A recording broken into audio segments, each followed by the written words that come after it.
এই ভিডিওটা রেকর্ড করা হচ্ছে স্যামসাং গ্যালাক্সি S22 প্লাসের রেয়ার ক্যামেরা দিয়ে। এই ভিডিওটার রেকর্ড হচ্ছে স্যামসাং গ্যালাক্সি S22 প্লাসের ফ্রন্ট ক্যামেরা দিয়ে। আমি জানি না আজ পর্যন্ত আমি এই ধরনের নাইট ফটোগ্রাফিওয়ালা কোনো রকম স্মার্টফোন দেখেছি কিনা। আমি বরাবর আপনাদেরকে বলেছি ফ্ল্যাগশিপ কিলার এবং ফ্ল্যাগশিপ এই দুই ধরনের স্মার্টফোনের মধ্যে কিন্তু বিস্তর ফারাক রয়েছে। আজকে আমরা একদম ট্রুলি ফ্ল্যাগশিপ একটা ডিভাইসকে নিয়ে কথা বলবো, স্যামসাং গ্যালাক্সি S22 সিরিজের মেজো ভাই স্যামসাং গ্যালাক্সি S22 প্লাসকে নিয়ে। আমি বেশ কিছুদিন এই ফোনটাকে আমার প্রাইমারি ডিভাইস হিসেবে ইউজ করলাম। না, আজকে কোনো স্পেসিফিকেশন বলে আপনাদের সময় নষ্ট করবো না। আজকে এই ফোনটার ফ্ল্যাগশিপ হয়ে ওঠার গল্প আমি আপনাদের সাথে শেয়ার করব। একটা ফ্ল্যাগশিপ ফোন হতে গেলে বিভিন্ন ধরনের ছোট ছোট ফিচার্সের উপর নজর দিতে হয়। স্যামসাং কিন্তু এখানে সেটা দিয়েছে। স্যামসাং এখানে IP68 রেটিং প্রোভাইড করেছে। স্যামসাং এখানে ওয়্যারলেস চার্জিং টেকনোলজি দিয়েছে। সমস্ত কিছু বিস্তারিত বলবো, তার জন্য আমাদের এই ফ্ল্যাগশিপ ভিডিওটা একটা লাইক হয়ে যাক। আর একটুও দেরি করবো না, সিট বেল্ট বেঁধে নিন, নাহলে অনেক ঝাঁকুনি লাগবে। আর চলুন শুরু করি। একটা ফোন বাক্স থেকে বার করার পরে সবার আগে যে জিনিসটা আমাদের চোখে পড়ে, না সেটা লুকস নয়, সেটা হচ্ছে এই ফোনটাকে ধরতে কেমন লাগলো, এই ফোনটার হ্যান্ড ফিলিং। সত্যি বলছি, এই ফোনটা ধরেই একটা প্রিমিয়াম ফিল আসবে। যখনই আপনি এই ফোনটাকে হাতে ধরে ইউজ করবেন, এই ফোনটার ওয়েট ডিস্ট্রিবিউশন, এই ফোনটার একটা প্রিমিয়ামনেস, এছাড়াও এর বডিতে যে মেটেরিয়ালগুলো ইউজ করা হয়েছে সেগুলোকে আপনি ফিল করতে পারবেন। এখানে কোনো রকম পলিকার্বনেটের ছোঁয়া নেই। এখানে সামনের দিকে এবং পেছনের দিকে দুদিকেই কর্নিং গরিলা গ্লাস ভিক্টাসের প্রোটেকশন দেওয়া হয়েছে।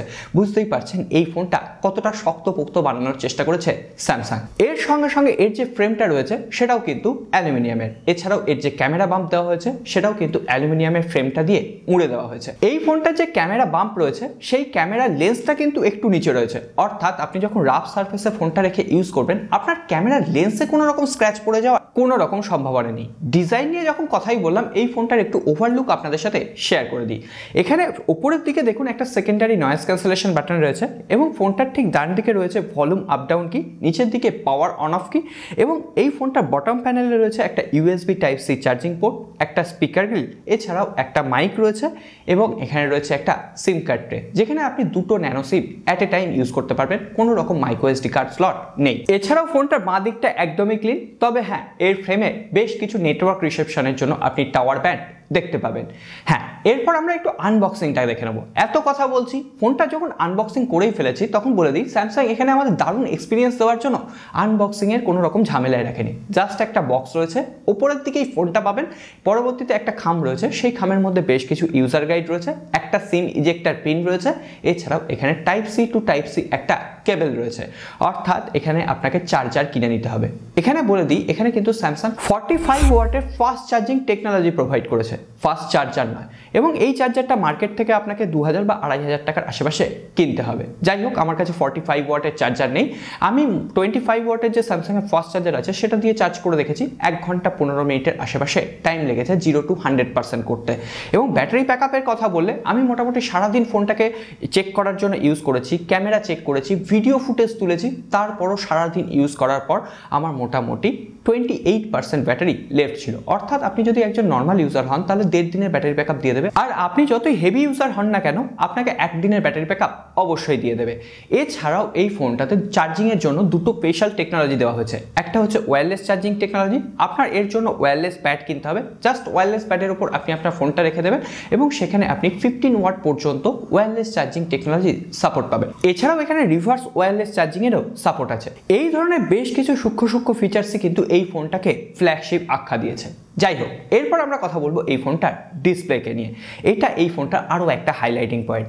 এখানে দেওয়া হয়েছে 6.6 ইঞ্চির একটা 2x ডাইনামিক অ্যামোলেড ডিসপ্লে। এছাড়াও HDR10+ এর সাপোর্ট রয়েছে। এছাড়াও ডিসপ্লেতে কর্নিং গরিলা গ্লাস ভিক্টাস প্লাসের প্রোটেকশন রয়েছে, সেটা আগেই বলেছি।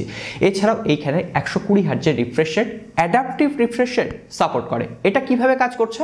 যখন ধরুন আপনি কোনো গেমিং করছেন, সেই গেমিংটা হতে পারে 90 হার্টজের রিফ্রেশ রেট সাপোর্ট করে, তখন অটোমেটিক্যালি ডিসপ্লেটা আপনার 90 হার্টজে রান করবে। আবার ধরুন আপনি একটা ভিডিও দেখছেন, হয়তো ইউটিউবে সেই ভিডিওটা 30 FPS সাপোর্ট করে, অটোমেটিক্যালি ডিসপ্লেটা আপনার 30 FPS এ চলে আসবে। এছাড়াও বাস্তবে ইউজেসার 24 FPS থেকে 120 হার্টজ FPS পর্যন্ত এর যে রিফ্রেশ রেটটা সেটা কিন্তু সুইচ করতে পারে এবং ডিসপ্লে স্মুথনেস অসাধারণ।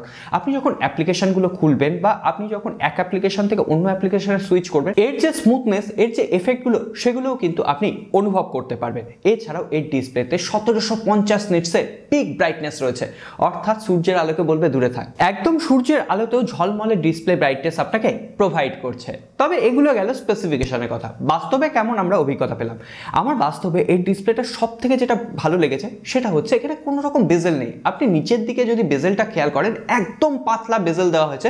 এছাড়াও এর যে পাঞ্চ হোলটা দেওয়া হয়েছে সেটাও যথেষ্ট টাইনি।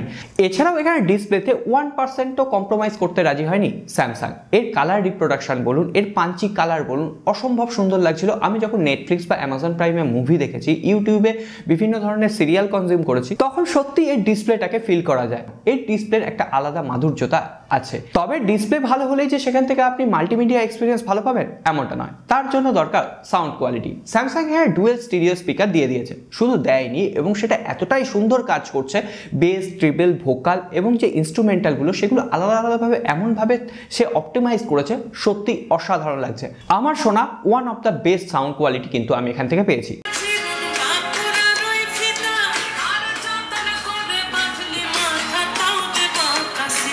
এছাড়াও ডিসপ্লের ক্ষেত্রে আরও একটা ছোট্ট ফিচার্সের কথা বলতে ভুলে গেছি। এখানে ভিশন বুস্টার টেকনোলজি ইউজ করা হয়েছে। ধরুন ডাইরেক্ট সানলাইটে আপনার ভিজিবিলিটির অভাব হবে না, তারপরও যদি ভিজিবিলিটির অভাব হয়, আপনি এখানে পিক ব্রাইটনেসের আরও একটা অপশন পাবেন। সেটা অন করে দিলে এর ব্রাইটনেস আরও বেশ কিছুটা বেড়ে যায়। না আর কোনো রকম কথা বাড়াবো না, সোজা চলে আসবো এই ফোনটার ক্যামেরা সেকশনে। স্যামসাংয়ের এস সিরিজের মাধুর্যতাই কিন্তু এই ফোনটার ক্যামেরা। এখানে ট্রিপল রেয়ার ক্যামেরা দেওয়া হয়েছে। 50 মেগাপিক্সেলের প্রাইমারি ক্যামেরা, যেখানে অ্যাপারচার রয়েছে f1.8, এর সঙ্গে 10 মেগাপিক্সেলের একটা টেলিফটো লেন্স রয়েছে, যেখানে 3x পর্যন্ত অপটিক্যাল জুম এবং 30x পর্যন্ত ডিজিটাল জুমের সাপোর্ট রয়েছে। এছাড়াও 12 মেগাপিক্সেলের একটা আল্ট্রা ওয়াইড অ্যাঙ্গেল লেন্স রয়েছে। প্রথমেই নাইট ভিশন নিয়ে কথা বলবো। স্যামসাং কি সুন্দর এখানে অপটিমাইজ করেছে। আমি জানি না আজ পর্যন্ত আমি এই ধরনের নাইট ফটোগ্রাফিওয়ালা কোনো রকম স্মার্টফোন দেখেছি কিনা। এখানে আমি লো লাইটে, আর্টিফিশিয়াল লো লাইটে বিভিন্ন ধরনের ছবি ক্যাপচার করেছি। এখানে ছবির অ্যালগোরিদমগুলো দেখুন, এখানে যে স্কিন কালার সেটা একদম ঠিকঠাকভাবে মেনটেন করতে পেরেছে। এছাড়াও আমি 3x এ যখন পোর্ট্রেট মোডে ছবি তুলছি, এর যে এজ টু এজ ডিটেকশন সেটা অসাধারণভাবে কাজ করছে। এখানে দেখুন এই লো লাইটেও আমার গেঞ্জির কালারটা অ্যাকুরেট প্রোভাইড করেছে। এছাড়াও গেঞ্জির যে শার্প এজগুলো রয়েছে সেগুলোও কিন্তু ঠিকঠাকভাবে ব্লার করতে পেরেছে। এছাড়াও লো লাইটেও কিন্তু ডাইনামিক রেঞ্জ অসাধারণভাবে মেনটেন করতে পারছে। এখানে যখনই আপনি লো লাইটে কোনো ফটো তুলতে যাবেন, এর আর্টিফিশিয়াল ইন্টেলিজেন্স আপনাকে বলে দেবে আপনাকে এখন নাইট ভিশনটা অন করা উচিত। তো আপনি নাইট ভিশন অন করবেন। আমি এখানে একটা নাইট ভিশন অফ করে ছবি তুলেছি, নাইট ভিশন অন করে ছবি তুলেছি। দেখুন এখানে নয়েজ কতটা কমে যাচ্ছে এবং এখানে বিশ্বাসই হচ্ছে না যে একদমই লো লাইটে এই ছবিটা তোলা হয়েছে। সত্যি এখনো পর্যন্ত আমার দেখা সেরা ক্যামেরা। এর সঙ্গে সঙ্গে আমি যখন ডাইরেক্ট সানলাইটে ছবি তুলছি, সেখানেও ডাইনামিক রেঞ্জের সঙ্গে সঙ্গে ছবির শার্পনেস একদম ক্লিয়ার ছিল এবং কালারগুলো 100% ন্যাচারাল দেওয়ার চেষ্টা করছিল। এরপরে 12 মেগাপিক্সেলের যে আল্ট্রা ওয়াইড অ্যাঙ্গেল লেন্স, সেটার যে ইমেজ কোয়ালিটি সেটা দেখেও আমি চমকে গেছি। কোথাও এক ফোঁটা শার্পনেসের অভাব নেই। আমি বুঝতে পারছিলাম না আমি নর্মাল লেন্সে তুলছি না আল্ট্রা ওয়াইড অ্যাঙ্গেল লেন্সে তুলছি। এছাড়াও সেখানে ডাইনামিক রেঞ্জ যেভাবে মেনটেন করতে পেরেছে, সত্যি আমি বলতে বাধ্য হচ্ছি স্যামসাং এর যে camera optimization, one of the best camera optimization Samsung Galaxy S22+। হ্যাঁ, এরপরে যদি আমরা ভিডিও ক্যামেরার কথা বলি, এখানে OIS এর সাপোর্ট দেওয়া হয়েছে, অপটিক্যাল ইমেজ স্টেবিলাইজেশন। এই ভিডিওটা রেকর্ড করা হচ্ছে স্যামসাং গ্যালাক্সি S22+ এর রেয়ার ক্যামেরা দিয়ে। 1080p 60 fps এ ভিডিওটা রেকর্ড হচ্ছে এবং এখানে কিন্তু ultra wide angle lens 1x এবং 3x এর মধ্যে ক্যামেরাটাকে এক্সচেঞ্জ করা যাবে। এছাড়াও এর যে স্টেবিলিটি সেটা কেমনভাবে কাজ করছে সেটা তোমরা আন্দাজ করতে পারছো। এই ভিডিওটার রেকর্ড হচ্ছে স্যামসাং গ্যালাক্সি S22+ এর ফ্রন্ট ক্যামেরা দিয়ে এবং ডাইনামিক রেঞ্জ কেমনভাবে লো লাইটে পারফর্ম করছে সেটা এখানে কিন্তু বোঝা যাচ্ছে। পেছনের দিকে একটা আলো জ্বলছে, তারপরে মুখটা কিন্তু আমার একদম কালো হয়ে যায়নি। এখানে মুখের ফোকাসটা একদম ঠিকঠাক ধরে রেখেছে। আর আমি যদি ব্যাকে ঘুরে যাই, এই যে পেছনের দিকে একটা লাইট জ্বলছে, সামনের দিকে একেবারেই অন্ধকার, ডার্ক মোডে। সো আমি যদি আলোর দিকে যাই একটুখানি, লো লাইটে কিন্তু হালকা আলো থাকবে, তাহলে আমার ডাইনামিক রেঞ্জ এবং এখানে যে ফ্রন্ট ক্যামেরা সেটা এইভাবে কাজ করছে। 1080p 60 fps এ ভিডিওটা শ্যুট হচ্ছে। কিন্তু এখানে 8K এর সাপোর্ট রয়েছে। 8K আপ টু 24 fps আপনি সাপোর্ট পাবেন, কিন্তু সেখানে এই ধরনের সুইচিং এর কোনো রকম অপশন নেই। আমি বলবো 8K এরও দরকার নেই। আমি নর্মালি হলে কিন্তু 1080p ভিডিও শ্যুট করতাম এবং 60 fps এর সাপোর্ট রয়েছে। ফ্রন্ট ক্যামেরার কথা এলে 10 মেগাপিক্সেলের ফ্রন্ট ক্যামেরা দেওয়া হয়েছে। না, এখানে মেগাপিক্সেল দিয়ে এর ফ্রন্ট ক্যামেরাটাকে একদমই বিচার করা ঠিক হবে না। আমি ফ্রন্ট ক্যামেরার কোয়ালিটি দেখে না চমকে গেছি। 10 মেগাপিক্সেলের স্যামসাং এত সুন্দরভাবে অপটিমাইজ করেছে। এখানে স্ক্রিন অপটিমাইজেশন দেখুন, স্ক্রিন কালার অ্যালগোরিদম দেখুন, এছাড়াও এর যে ব্লার মোডটা সেটাও কি পারফেক্টলি কাজ করেছে। এছাড়াও এই ফোনের ফ্রন্ট ক্যামেরা দিয়ে কিন্তু আমরা ব্লার মোডে ভিডিও শুট করতে পারবো। 1080p 60 fps এ ভিডিওটা রেকর্ড হচ্ছে। এর যে ফুটেজটা দেখো, এর যে এজ টু এজ ডিরেকশন একদম পারফেক্টলি কাজ করছে। এছাড়াও এখানে স্লো মোশন, টাইম ল্যাপস, বিভিন্ন ধরনের ফিচার্স রয়েছে। এর ক্যামেরা নিয়েই আলাদা একটা ভিডিও তৈরি করা যায়। অবশ্যই আপনারা সাথে থাকুন, পরবর্তীতে এর ক্যামেরা নিয়ে আরও টেস্টিং আসবে, কথা দিচ্ছি। না, এরপর পারফরমেন্সকে নিয়ে কথা না বললে অন্যায় করা হবে। এখানে কোয়ালকম স্ন্যাপড্রাগন 8 জেনারেশন 1 প্রসেসর দেওয়া হয়েছে, UFS 3.1 স্টোরেজ টাইপ রয়েছে। পারফরমেন্সের কথা নতুন করে কি বলবো, হ্যাঁ ওভারহিটিংয়ের কিছুটা সমস্যা রয়েছে ঠিকই, কিন্তু তারপরও কোনো জায়গায় এর পারফরমেন্সে একটুও ল্যাগ করেনি। আমি ডেলি যে অ্যাপ্লিকেশনগুলো ইউজ করি সেগুলো তো নর্মালি হ্যান্ডেল করতে পারছিল। এছাড়াও আমি BGMI খেলে দেখেছি, আপ টু 60 fps সেখানে সাপোর্ট করে, 90 fps এর সাপোর্ট নেই। সেটা কোয়ালকম স্ন্যাপড্রাগন 8 জেনারেশন 1 এর কোনো প্রসেসরই সাপোর্ট হয়তো নেই, পরবর্তীতে অপটিমাইজ হলে অবশ্যই সেই সাপোর্টটা চলে আসবে আশা করা যায়। এবং গেমিংয়ের ক্ষেত্রেও কোনো রকম ল্যাগ নেই, একদম স্মুথলি হ্যান্ডেল করতে পারছিল। তবে হ্যাঁ, আমি সবসময় বলি হার্ডওয়্যারের সঙ্গে সফটওয়্যারের একটা অপটিমাইজেশন দরকার, সেটাও স্যামসাং কিন্তু এখানে দারুণভাবে ম্যানেজ করেছে। এখানে out of the box Android 12 রয়েছে, তার সঙ্গে One UI 4.1 এর কাস্টমাইজেশন রয়েছে। সমস্ত প্রয়োজনীয় ফিচার্সগুলো এখানে দেওয়া হয়েছে। এছাড়াও আপনারা জানেন অ্যান্ড্রয়েড 12 এর প্রাইভেসি ফিচার্সের ওপর বিভিন্নভাবে নজর দেওয়া হয়েছে। আমরা এখানে প্রাইভেসি ফিচার্সের ভেতরে কোন অ্যাপ্লিকেশন আমাদের কি পারমিশন ইউজ করছে, কোন অ্যাপ্লিকেশন আমাদের ক্যামেরা ইউজ করছে, কোন অ্যাপ্লিকেশন আমাদের মাইক ইউজ করছে এক নজরে দেখতে পাবো। এছাড়াও অলওয়েজ অন ডিসপ্লে ফিচার্স আছে, যেটাকে আপনি আপনার ইচ্ছা মতো কাস্টমাইজ করতে পারবেন। এছাড়াও এখানে এজ প্যানেল, স্যামসাংয়ের One UI 4.1 এর বিভিন্ন ধরনের হিডেন ফিচার্স কিন্তু রয়েছে, সেটা নিয়ে অলরেডি আমাদের ভিডিও আছে, আই বাটনে লিঙ্ক থাকলেও একবার পারলে দেখে নেবেন। এছাড়াও আপনি র্যাম বুস্টার টেকনোলজির মাধ্যমে আরও আপ টু 8 GB বাড়িয়ে নিতে পারবেন। পারফরমেন্সের দিক থেকেও টপ নচ সেরা পারফরমেন্স আমি কিন্তু এখান থেকে পেয়েছি। এছাড়াও অ্যান্টুটু টেস্ট করেছি, থ্রটলিং টেস্ট করেছি। থ্রটলিং টেস্টে মাঝে মাঝে গ্রাফ নেমে যায়, কিন্তু পারফরমেন্সে কোনো রকম ঘাটতি কিন্তু আমি লক্ষ্য করিনি। এরপরে সফটওয়্যার আপডেটের কথা বললে এখানে স্যামসাং কিন্তু অফিসিয়ালি বলেছে 4টে বড় বড় OS এর আপডেট, অর্থাৎ আপনি অ্যান্ড্রয়েড 16 পর্যন্ত সাপোর্ট পাবেন এবং 5 বছর পর্যন্ত সিকিউরিটি প্যাচ লেভেলের আপডেট প্রোভাইড করবে। এখানে USB 3.2 জেনারেশন ইউজ করা হয়েছে।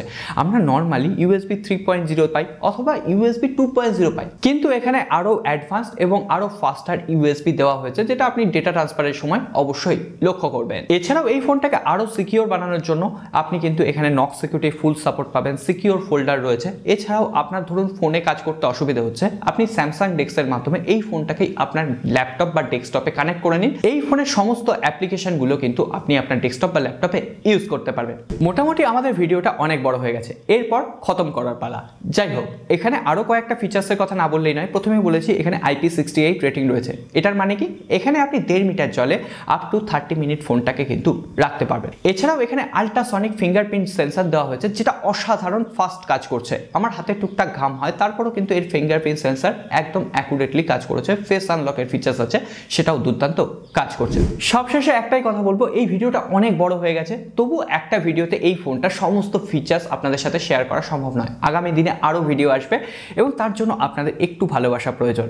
আর আপনারা যারা সত্যিই একটা দুর্দান্ত ফ্ল্যাগশিপের স্বাদ নিতে চাইছেন, আমি বলবো স্যামসাং গ্যালাক্সি S22 প্লাস এটার স্বাদ আপনাকে অবশ্যই নেওয়া উচিত। আর আপনি যদি আরেকটু অ্যাফোর্ড করতে পারেন, তাহলে সেক্ষেত্রে স্যামসাং গ্যালাক্সি S22 আলট্রা এই ফোনটার স্বাদও আপনি নিতে পারেন। তাহলে সেক্ষেত্রে আপনি S পেনের সাপোর্ট পাবেন, যেটা কিন্তু এই ফোনটাতে নেই। সো কেমন লাগলো আজকে আমাদের এই ভিডিও? আর যদি ভালো লেগে থাকে, কোথাও গিয়ে যদি একটু ভালোবাসা তৈরি হয়, তাহলে অবশ্যই লাইক করে রাখবেন। আর নতুন বন্ধু হলে সাবস্ক্রাইব করবেন। আর তার পাশাপাশি বেল নোটিফিকেশন আইকনটা কিন্তু প্রেস করতে হবে, তাহলে পরবর্তীতে আর কোনো ভিডিও আপনার মিস হয়ে যাবে না। দেখা হবে আগামী